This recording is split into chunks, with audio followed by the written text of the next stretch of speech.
Today I'm going to show you a recipe that every beginner should know. First, let me show you what you cannot use. Your everyday grated Parmesan cheese. This recipe will not work if you use this because what this has in it is an anti-caking agent called cellulose powder.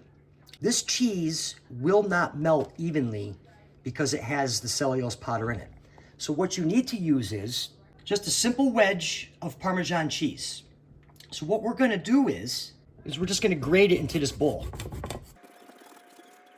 Okay, so now that you have the cheese grated, this is about half a cup, 3/4 a cup. We're gonna set it aside, and actually it doesn't really make a dent in the wedge. It goes a long way here, all right? So what you wanna do is we're just gonna put this aside and we're gonna get on to the next step. Okay, so the cheese is hanging out, and here I have a cold pan. And the best part of this recipe is that you don't even have to heat the pan up. So what you wanna do is, you wanna add about 7 tablespoons of butter, okay? And just kind of let this hang out. Okay, so the butter's hanging out, the cheese is hanging out. This is a great 3-ingredient recipe. So you wanna get some water boiling. And right back here, I have some fresh pasta, okay? And you can use any pasta you like. However, I think you're gonna like this recipe with the fresh pasta. It only takes about 2 minutes to cook in the boiling water compared to the other pasta takes about 8 minutes. Super salty water. And now we're gonna add our pasta. All right, so the pasta's done, took 2 minutes. And I have my pan here with the butter. And the butter melted because I had it on the burner, which I cooked the pasta on, but it's off, it's fine. So what you wanna do is you just wanna transfer the pasta right into the pan.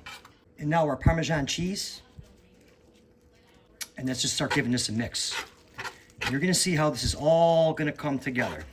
Ladle some pasta water in and continue mixing it up. So after a couple minutes, you can see how it all comes together.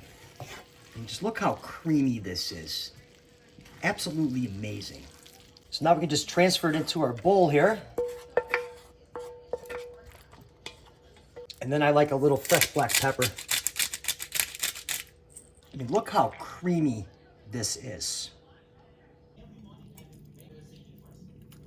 Absolutely amazing how this 3-ingredient recipe comes out. The butter, the Parmesan cheese, just brings it all together.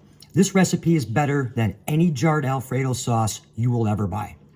And for another good recipe, be sure to watch the video that's on your screen right now, and I'll see you over there.